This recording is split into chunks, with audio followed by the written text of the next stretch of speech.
নির্ভয়ে ভোট দিতে পারবে জনগণ, বিশ্বাস করে বিএনপি, বলেছেন তারেক রহমান। শহীদ রাষ্ট্রপতি জিয়াউর রহমানের জন্মবার্ষিকীতে সর্বস্তরের মানুষের শ্রদ্ধা। প্রধান উপদেষ্টার টাইম ফ্রেমেই হবে নির্বাচন, জানিয়েছেন সিইসি। দিনক্ষণ ঠিক হবে সব দলের মতামতেই, বলেছেন প্রেস সচিব। পুতুলের বিশ্ব স্বাস্থ্য সংস্থার পদে থাকার যৌক্তিকতা নিয়ে প্রশ্ন দুদকের, ব্যবস্থা নিতে পররাষ্ট্র মন্ত্রণালয়কে চিঠি। শীঘ্রই আয়না ঘর পরিদর্শন করবেন প্রধান উপদেষ্টা। গুম তদন্ত কমিশনের বৈঠকে সিদ্ধান্ত। দাভোস সম্মেলনে অংশ নিতে সুইজারল্যান্ড যাচ্ছেন সোমবার। দেখছিলেন ক্রাউন সিমেন্ট সংবাদ শিরোনাম। নির্ভয়ে ভোট দিতে পারবে জনগণ, এই নীতিতে বিশ্বাস করে বিএনপি, বলেছেন দলের ভারপ্রাপ্ত চেয়ারম্যান তারেক রহমান। দলের ভাবমূর্তির ক্ষতি হয় এমন কিছু করা যাবে না উল্লেখ করে আগামী নির্বাচন সহজ হবে না বলেও স্মরণ করিয়ে দেন তিনি। এদিকে মহাসচিব মির্জা ফখরুল ইসলাম আলমগীর বলেছেন, যত দ্রুত নির্বাচন হবে তত দ্রুত সংকট কাটবে। আবার দুর্নীতিও শুরু হয়েছে দাবি করে সুশাসনের দিকে নজর দিতে অন্তর্বর্তী সরকারের প্রতি অনুরোধ তার। ফ্যাসিবাদ বিরোধী ঐক্যে ফাটল ধরানোর চেষ্টা চলছে, সেদিকে লক্ষ্য রাখতে প্রধান উপদেষ্টার প্রতি আহ্বান জানান নেতারা। আহমেদ সরওয়ারের রিপোর্ট। বিগত ১৬-১৭ বছর স্বাধীনতার ঘোষক ও বিএনপির প্রতিষ্ঠাতা শহীদ রাষ্ট্রপতি জিয়াউর রহমানের ৮৯তম জন্মদিন উপলক্ষে রাজধানীর ইঞ্জিনিয়ার্স ইনস্টিটিউশন মিলনায়তনে আলোচনা সভার আয়োজন করে বাংলাদেশ জাতীয়তাবাদী দল বিএনপি।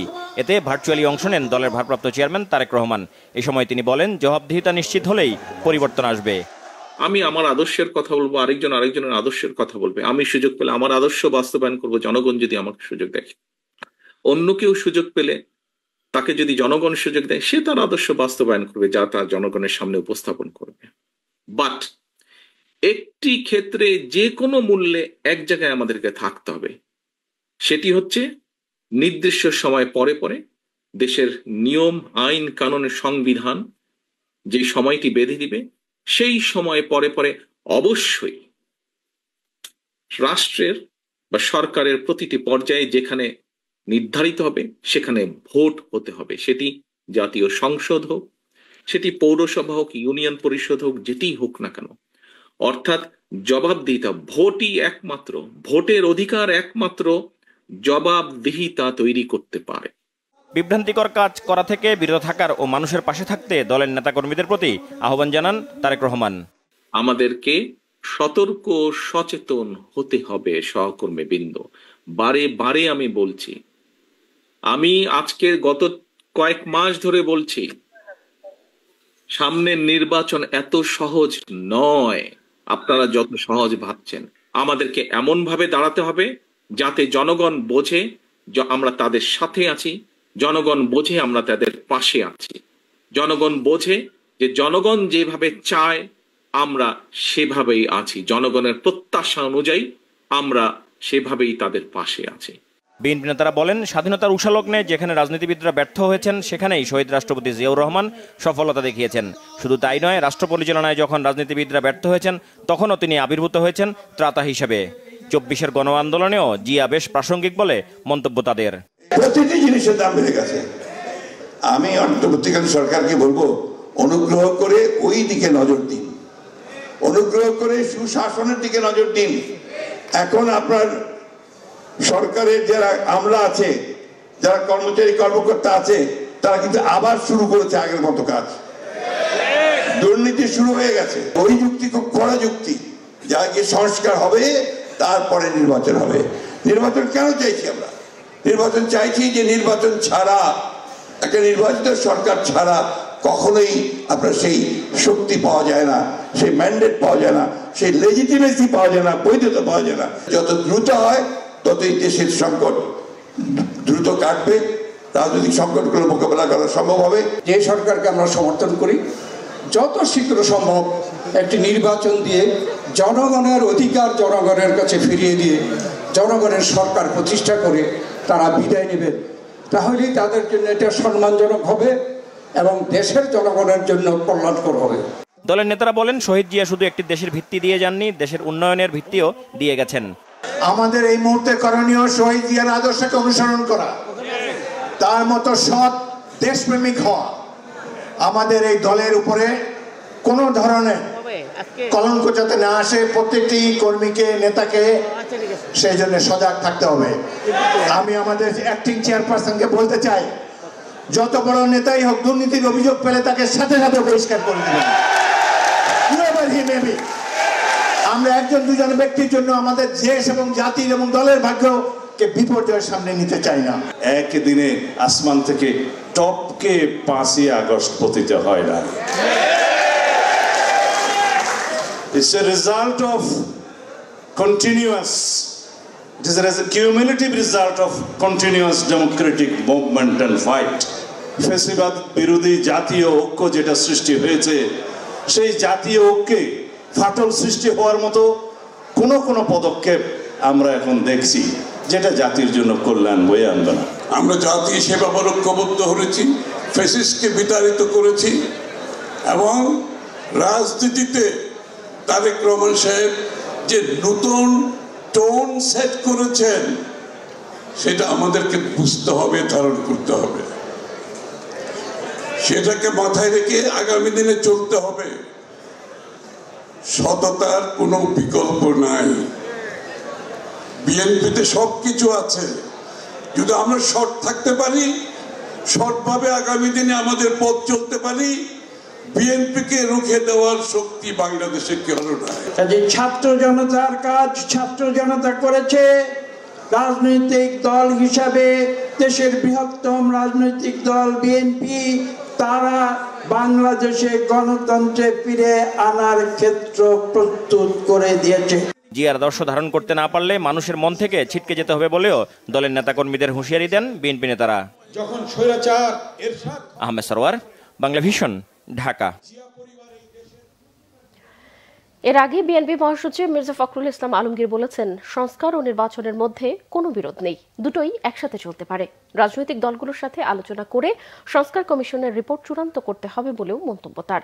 শহীদ রাষ্ট্রপতি জিয়াউর রহমানের 89তম জন্মদিন উপলক্ষে তার মাজারে শ্রদ্ধা নিবেদন শেষে বিএনপি মহাসচিব এসব কথা বলেন। দলের সিনিয়র নেতাদের সাথে নিয়ে শহীদ জিয়ার মাজারে শ্রদ্ধা জানান তিনি। মির্জা ফখরুল তিনি বলেন, 4 সংস্কার কমিশন যেসব সুপারিশ দিয়েছে তা বাস্তবায়নে রাজনৈতিক দলগুলোর ঐকমত প্রয়োজন। ঐকমত্য ছাড়া এসব সুপারিশ বাস্তবায়ন করা সম্ভব নয়। রাজনৈতিক দল, ছাত্র সংগঠন এবং সরকারের সহযোগিতা ছাড়া সুপারিশ বাস্তবায়ন করা সম্ভব হবে না বলেও মন্তব্য করেন বিএনপি মহাসচিব।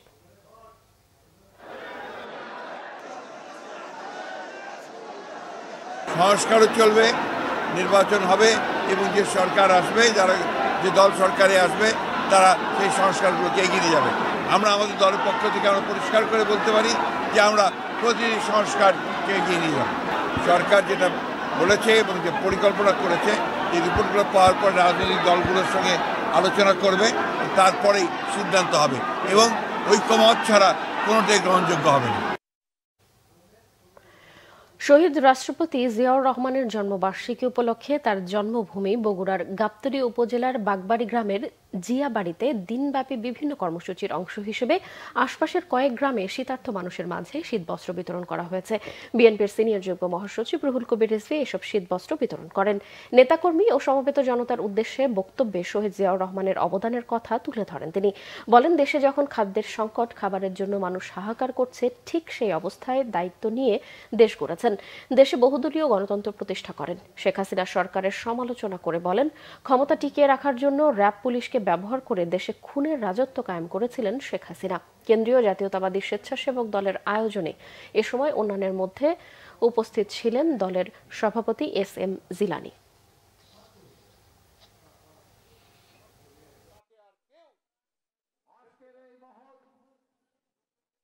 শেখ হাসিনা সকল আইনের ঊর্ধ্বে ছিলেন, তিনি সকল বিচার বিভাগের ঊর্ধ্বে ছিলেন।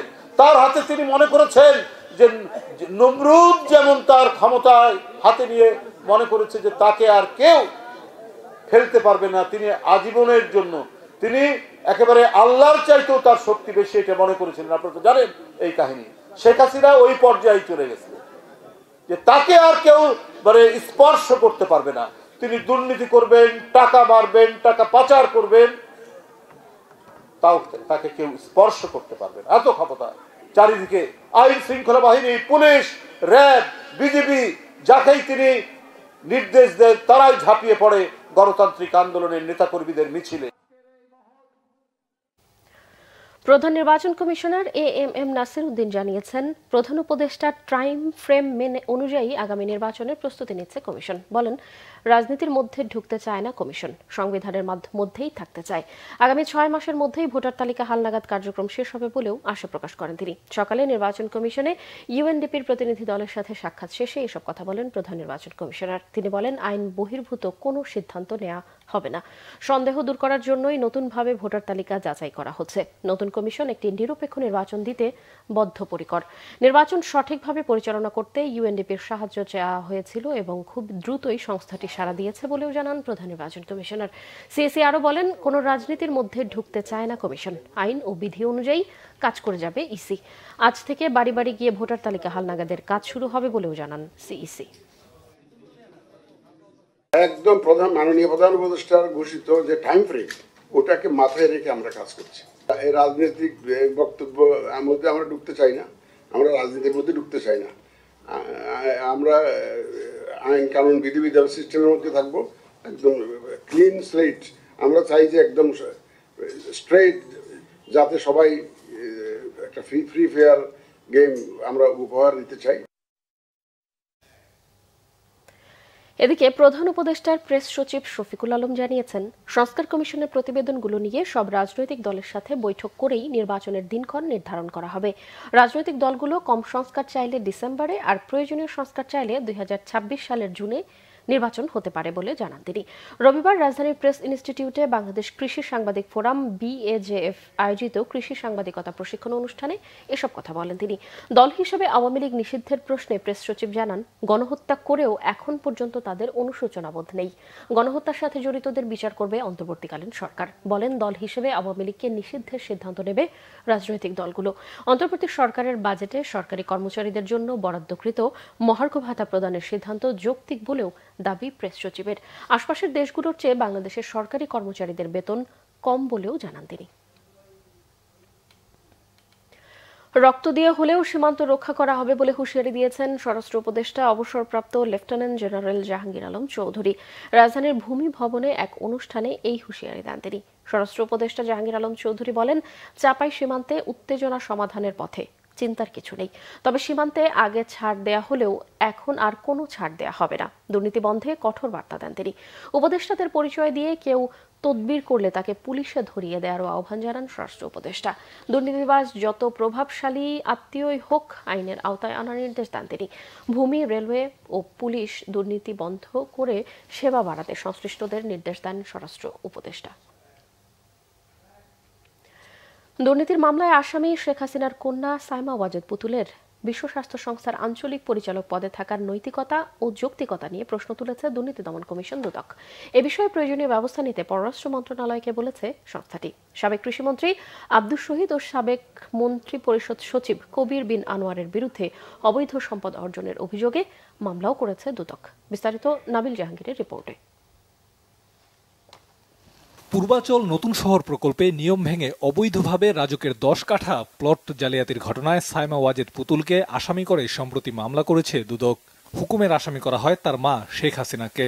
একই সাথে অনুসন্ধান চলছে প্রভাব খাটিয়ে বিশ্ব স্বাস্থ্য সংস্থার পদ বাগিয়ে নেয়ার অভিযোগের।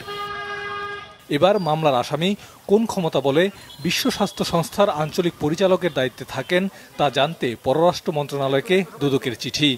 সংস্থাটির মহাপরিচালক জানালেন, তদন্তের স্বার্থে বিভিন্ন জায়গায় চিঠি দেয়া হচ্ছে। প্লট দুর্নীতির বিষয়ে ইতিমধ্যে মামলা রুজু হয়েছে এবং এই সংক্রান্তে ইতিমধ্যে তদন্তকারী কর্মকর্তা নিয়োগ করা হয়েছে।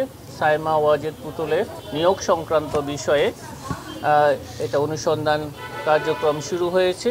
অনুসন্ধান দল তাদের অভিযোগ প্রমাণের জন্য যা যা প্রয়োজন হবে, যেখানে যেখানে পত্র লেখার প্রয়োজন হবে, জালিয়াতির প্রমাণাদি সংগ্রহের জন্য সব কাজই করবে। এদিন আওয়ামী সরকারের সময়ে প্রভাবশালী আমলা ও সাবেক মন্ত্রী পরিষদ সচিব কবির বিন আনোয়ার ও তার স্ত্রীর বিরুদ্ধে মামলা করেছে দুদক। জ্ঞাত আয়ের উৎসের সাথে অসঙ্গতিপূর্ণ 2,84,00,000 টাকারও বেশি সম্পদ অর্জন ও দখলে রাখা সহ 9টি ব্যাংক হিসাবে 15 কোটি টাকারও বেশি অস্বাভাবিক ও সন্দেহজনক লেনদেনের মাধ্যমে অপরাধলব্ধ অবৈধ অর্থ হস্তান্তর, স্থানান্তর এবং রূপান্তর করার অপরাধ প্রাথমিকভাবে প্রমাণিত হয়। তার বিরুদ্ধে সংশ্লিষ্ট ধারায় আজ একটি মামলা রুজু হয়েছে। সন্দেহজনক লেনদেন ও অবৈধ সম্পদ অর্জনের অভিযোগে মামলা হয়েছে সাবেক কৃষিমন্ত্রী আব্দুস শহীদ ও তার স্ত্রীর বিরুদ্ধে। ধন্যবাদ। নাবিল জাহাঙ্গীর, বাংলা ভিশন, ঢাকা। এদিকে দুর্নীতির মামলায় গ্রেফতার বাংলাদেশ ব্যাংকের সাবেক ডেপুটি গভর্নর এসকে সুরের বাসায় নগদ 16,25,000 টাকা সহ ফিক্সড ডিপোজিটের 4,45,00,000 টাকার ডকুমেন্ট পেয়েছে দুর্নীতি দমন কমিশন দুদক। সকালে দুদক পরিচালক কাজী সাইমুজ্জামানের নেতৃত্বে পরিচালিত অভিযানে এসব ছাড়াও স্বর্ণালংকার জব্দ করা হয়। বিস্তারিত ফজলে রাব্বির প্রতিবেদনে। রাজধানীর অভিজাত এলাকার এই বাসাটির 11 তলায় থাকতেন বাংলাদেশ ব্যাংকের সাবেক ডেপুটি গভর্নর এসকে সুর। সম্পদের বিবরণী দাখিল না করার অভিযোগে গেল 14 জানুয়ারি পুলিশের গোয়েন্দা বিভাগের একটি দল তাকে গ্রেপ্তার করে। একই অভিযোগে এবার ধানমন্ডি 7 নম্বর রোডের 25 নম্বর এই বাসাটিতে অভিযান চালায় দুদক। সকালে দুদক পরিচালক কাজী সাইমুজ্জামানের নেতৃত্বে এই অভিযানে নগদ 16,25,000 টাকা সহ ফিক্সড ডিপোজিটের 4,45,00,000 টাকার ডকুমেন্টস উদ্ধার হয়। সম্পদের বিবরণী দাখিল না করার অভিযোগেই মূলত এই অভিযান। 16,25,000 টাকা নগদ টাকা আমরা পেয়েছি এবং এছাড়াও সঞ্চয়পত্র, বিমা, মেয়াদি আমানত, ফিক্সড ডিপোজিট সহ প্রায় 4,45,00,000 টাকার ডকুমেন্ট আমরা পেয়েছি। কোন কোন ব্যাংকে তার চেক রয়েছে, কোন কোন ব্যাংকে তার অ্যাকাউন্ট রয়েছে, সেগুলো আমরা ব্যাংকগুলোর নাম এবং শাখাগুলো লিখে নিয়েছি। আমরা তাদের সম্পদের অনুসন্ধান করছি। আমাদের যিনি অনুসন্ধানকারী কর্মকর্তা রয়েছেন তিনি তাদের এই সম্পদের সাথে তার যে বৈধ আয়, তিনি জীবনে যে আয় করছেন তার যোগ বিয়োগ করে উনি অবৈধ টাকা কত পেয়েছে, কত টাকা উনি অর্জন করেছেন সেটা আমরা ওই ফল আমরা দেখতে পারবো। আলোচিত পিকে হালদারের আর্থিক কেলেঙ্কারিতে নাম আসায় 2022 সালে এসকে সুরের বিরুদ্ধে অনুসন্ধানে নামে দুদক। ওই বছরের মার্চে তাকে তলব করে দুর্নীতি দমন কমিশন দুদক। ফজলে রাব্বি, বাংলা ভিশন, ঢাকা। শিগগিরই আয়নাঘর পরিদর্শন করবেন প্রধান উপদেষ্টা ডক্টর মোহাম্মদ ইউনূস। প্রধান উপদেষ্টা প্রফেসর মোহাম্মদ ইউনূসের সঙ্গে গুম সংক্রান্ত তদন্ত কমিশনের বৈঠকের পর তিনি এই সিদ্ধান্তের কথা জানান। রবিবার রাষ্ট্রীয় অতিথি ভবন যমুনায় বিকেলে 5:30টার দিকে বৈঠকটি হয়েছে। এতে প্রধান উপদেষ্টাকে গুমের ঘটনায় তদন্তের অগ্রগতি সম্পর্কে জানিয়ে জয়েন্ট ইন্টারোগেশন সেল, যা আয়নাঘর নামে পরিচিতি পেয়েছে, সেগুলো পরিদর্শনের অনুরোধ জানান কমিশনের সদস্যরা। প্রধান উপদেষ্টা আয়নাঘর পরিদর্শন করলে গুমের শিকার ব্যক্তিরা আশ্বস্ত বোধ করবেন এবং অভয় পাবেন বলেও জানান তারা। আজ বৈঠকে কয়েকটি গুমের ঘটনার নৃশংস বর্ণনাও দিয়েছে গুম সংক্রান্ত তদন্ত কমিশন। এমনকি 6 বছরের শিশুকেও গুমের বর্ণনা কমিশনের তদন্তে উঠে এসেছে বলে জানান তারা। প্রধান উপদেষ্টা কমিশনের আহ্বানে সাড়া দিতে বলেছেন, তদন্তে উঠে আসা ঘটনাগুলো গা শিউরে ওঠার মতো। ওয়ার্ল্ড ইকোনমিক ফোরামের সম্মেলনে অংশ নিতে সোমবার দিবাগত রাত 1টায় সুইজারল্যান্ডে যাচ্ছেন প্রধান উপদেষ্টা ডক্টর মোহাম্মদ ইউনূস। সফরে জার্মানির চ্যান্সেলর, ফিনল্যান্ডের প্রেসিডেন্ট, বেলজিয়ামের রাজা, থাইল্যান্ডের প্রধানমন্ত্রী সহ বেশ কয়েকটি দেশের রাষ্ট্র ও সরকার প্রধানদের সাথে দ্বিপক্ষীয় বৈঠকে অংশ নেবেন প্রধান উপদেষ্টা। সন্ধ্যায় ফরেন সার্ভিস একাডেমিতে ব্রিফিংয়ে প্রধান উপদেষ্টার উপ প্রেস সচিব আজাদ মজুমদার জানান, এবারই প্রথম ওয়ার্ল্ড ইকোনমিক ফোরামের আয়োজনে আলাদাভাবে বাংলাদেশ বিষয়ক ডায়ালগ হবে। এটি বিদেশি বিনিয়োগ বাড়াতে সহায়ক হবে বলেও আশা প্রকাশ করেছেন তিনি। সম্মেলনে বিভিন্ন দেশের বিনিয়োগকারীদের বাংলাদেশে বিনিয়োগের আহ্বান জানাবেন প্রধান উপদেষ্টা। এছাড়াও WTO, মেটা, অ্যামনেস্টি ইন্টারন্যাশনাল সহ কয়েকটি সংস্থার সাথেও তার বৈঠক হবে। এই সম্মেলনে আসলে একটা খুব গুরুত্বপূর্ণ দিক হচ্ছে, এখানে একটা বাংলাদেশ বিষয়ক একটা সেপারেট ডায়ালগ হবে, যেখানে বিশ্বের অনেক গুরুত্বপূর্ণ ব্যবসায়িক প্রতিনিধি বা ব্যবসায়িক নেতৃবৃন্দ, পাশাপাশি এবং বেশ কিছু গুরুত্বপূর্ণ আন্তর্জাতিক প্রতিষ্ঠানের CEO যারা এখানে যোগ দিবেন। এই ডায়ালগটা, বাংলাদেশ ডায়ালগ যেটা, এটা বাংলাদেশের জন্য খুবই গুরুত্বপূর্ণ এবং এটা একটা রেয়ার অপরচুনিটি। সাধারণত উন্নত দেশগুলোই এ ধরনের ফোরামে এই জাতীয় ডায়ালগ করার সুযোগ পায়। বাংলাদেশ WTO ইকোনমিক ফোরামে এই প্রথমবারের মতো এই ধরনের ডায়ালগে অংশ নেওয়ার সুযোগ পেয়েছে। বাংলাদেশে আসুন, বাংলাদেশে এখন ব্যবসার পরিবেশ সহজ করা হচ্ছে, বিনিয়োগের পরিবেশ উন্নততর হচ্ছে। আপনারা বাংলাদেশে বিনিয়োগ করুন, বাংলাদেশের অর্থনৈতিক অগ্রগতিতে আপনারা সামিল হন। এই আহ্বানটাই থাকবে মূলত বিনিয়োগকারীদের। পিলখানায় বিডিআর বিদ্রোহের ঘটনায় বিস্ফোরক আইনের মামলায় 2 শতাধিক আসামিকে জামিন দিয়েছে আদালত। পরবর্তী শুনানি 10 ফেব্রুয়ারি। কেরানীগঞ্জে ঢাকা কেন্দ্রীয় কারাগারের অস্থায়ী আদালতের বিচারক ইব্রাহিম মিয়া এই রায় দেন। পাবলিক প্রসিকিউটর হিসেবে দায়িত্ব পালন করেন বোরহানুদ্দিন। এর আগে ভোর থেকেই বিডিআর জওয়ানদের মুক্তির দাবিতে কারাগারের সামনে অবস্থান নেন স্বজনরা। বিডিআর হত্যাকাণ্ডের পর দীর্ঘ 16 বছর ধরে হত্যা ও বিস্ফোরক আইনে করা মামলায় কারাভোগ করছেন এসব আসামিরা। হামলায় খালাস পেয়েও বিস্ফোরক মামলার সাক্ষ্য গ্রহণ পর্যায়ে থাকায় বন্দী আছেন অভিযুক্ত বিডিআর সদস্যরা। বিচার প্রক্রিয়ায় দীর্ঘসূত্রিতার অবসান ঘটিয়ে বিচার প্রার্থীরা কারামুক্ত হবেন এমন প্রত্যাশা স্বজনদের। 2009 সালের 25 ও 26 ফেব্রুয়ারি ঢাকার পিলখানায় সীমান্তরক্ষী বাহিনীর সদর দফতরে বিদ্রোহের ঘটনায় 57 সেনা কর্মকর্তা সহ 74 জন নিহত হন। ওই ঘটনায় হত্যা ও বিস্ফোরক আইনে 2টি মামলা হয়। বিস্ফোরক আইনের মামলায় 834 জন আসামির বিরুদ্ধে বিচার কাজ শুরু হয়েছিল 2010 সালে, কিন্তু মাঝপথে বিস্ফোরক মামলার কার্যক্রম স্থগিত রেখে শুধুমাত্র হত্যা মামলার সাক্ষ্য উপস্থাপন করে রাষ্ট্রপক্ষ, যে কারণে এই মামলার বিচার ঝুলে যায়। হত্যা মামলায় খালাস বা সাজাভোগ শেষে বিস্ফোরক মামলার কারণে 468 জনের মুক্তি আটকে আছে। দগ্ধ হয়ে হাসপাতালে চিকিৎসাধীন অবস্থায় মারা গেছেন জাতীয় কবি কাজী নজরুল ইসলামের দৌহিত্র বাবুল কাজী। জাতীয় বার্ন ও প্লাস্টিক সার্জারি ইনস্টিটিউটে চিকিৎসাধীন ছিলেন তিনি। জাতীয় বার্ন ইনস্টিটিউটের আবাসিক চিকিৎসক শাওন বিন রহমান জানান, বাবুল কাজীর শরীরের 74% দগ্ধ হয়েছিল। বিকেল 5:30টার দিকে তিনি মারা গেছেন। গত শনিবার ভোর 5টার দিকে রাজধানীর বনানী বাসায় গ্যাস লাইটার বিস্ফোরণে গুরুতরভাবে দগ্ধ হন কাজী বাবুল।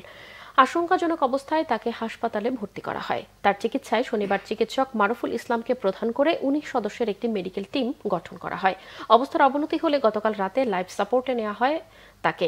স্বজনরা জানান, সোমবার বাদ জোহর গুলশানের সোসাইটি মসজিদে তার নামাজে জানাজা হবে। এরপর বনানী কবরস্থানে মায়ের কবরেই দাফন করা হবে বাবুল কাজীকে।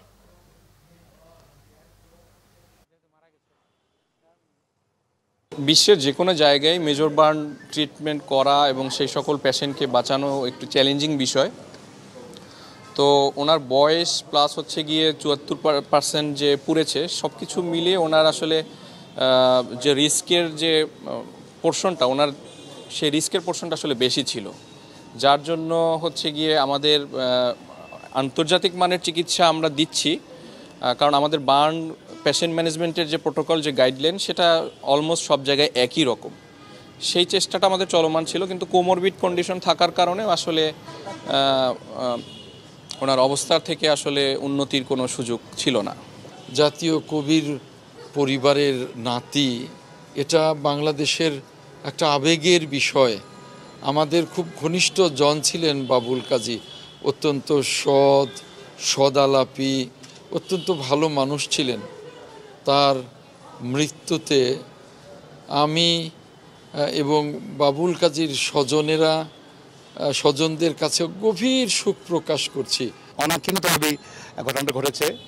তা আমি মানে বিস্তারিত সব কিছু, যেহেতু বুঝতেছেন যে কী অবস্থাটা, তা আমি চাচ্ছি যে আপনারা ওদের জন্য দোয়া করেন। ইসলামের আদর্শ মেনে জীবন ও কর্মের পথে চলার আহ্বান জানিয়েছেন পবিত্র কাবা শরীফের সাবেক ইমাম ও বর্তমান সিনিয়র মুহাদ্দিস শাইখ ডক্টর হাসান বিন আব্দুল হামিদ বুখারী। রবিবার রাতে রাজধানীর লালবাগে অবস্থিত মাদ্রাসা উম্মুল কুরা লি উলুমিন কোরআন বাংলাদেশ মিলনায়তনে ইসলামী আলোচনা সভায় এই কথা বলেন তিনি। আন্তর্জাতিক কিরাত সংস্থা বাংলাদেশের মহাসচিব শাইখ সাদ সাইফুল্লাহ মাদানির প্রতিষ্ঠিত মাদ্রাসায় কয়েক হাজার মুসল্লির সামনে বয়ান পেশ করেন বাংলাদেশে প্রথমবারের মতো আগত সৌদি আরবের সর্বোচ্চ উলেমায়ে বোর্ডের এই সদস্য। তিনি বলেন, বিশ্বব্যাপী আজ নির্যাতিত নিগৃহীত মুসলমানেরা আজও কোরআন অনুসরণ করলে তারা বিশ্বব্যাপী মর্যাদার সাথে মাথা উঁচু করে দাঁড়াতে পারবে বলে জানান তিনি।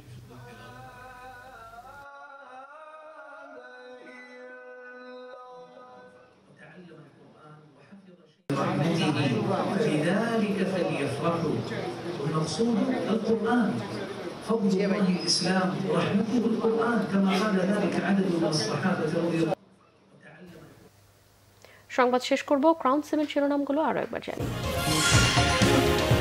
নির্ভয়ে ভোট দিতে পারবে জনগণ, বিশ্বাস করে বিএনপি, বলেছেন তারেক রহমান। শহীদ রাষ্ট্রপতি জিয়াউর রহমানের জন্মবার্ষিকীতে সর্বস্তরের মানুষের শ্রদ্ধা। প্রধান উপদেষ্টার টাইম ফ্রেমেই হবে নির্বাচন, জানিয়েছেন সিইসি। দিনক্ষণ ঠিক হবে সব দলের মতামতে, বলেছেন প্রেস সচিব। পুতুলের বিশ্ব স্বাস্থ্য সংস্থার পদে থাকার যৌক্তিকতা নিয়ে প্রশ্ন দুদকের, ব্যবস্থা নিতে পররাষ্ট্র মন্ত্রণালয়কে চিঠি। শীঘ্রই আয়নাঘর পরিদর্শন করবেন প্রধান উপদেষ্টা। গুম তদন্ত কমিশনের বৈঠকে সিদ্ধান্ত, দাভোস সম্মেলনে অংশ নিতে সুইজারল্যান্ড যাচ্ছেন সোমবার। দর্শক, এই ছিল এখনকার মতো। পরের সংবাদ সকাল 7:30টায় দেখার আমন্ত্রণ রইল। এছাড়াও বাংলা ভিশন সংবাদ ও সংবাদ সংশ্লিষ্ট অনুষ্ঠান দেখতে ভিজিট করুন www.bbnews24.com ও facebook.com/banglavishnnews এবং সাবস্ক্রাইব করুন youtube.com/banglavishnnews। এতক্ষণ সঙ্গে থাকায় ধন্যবাদ সবাইকে।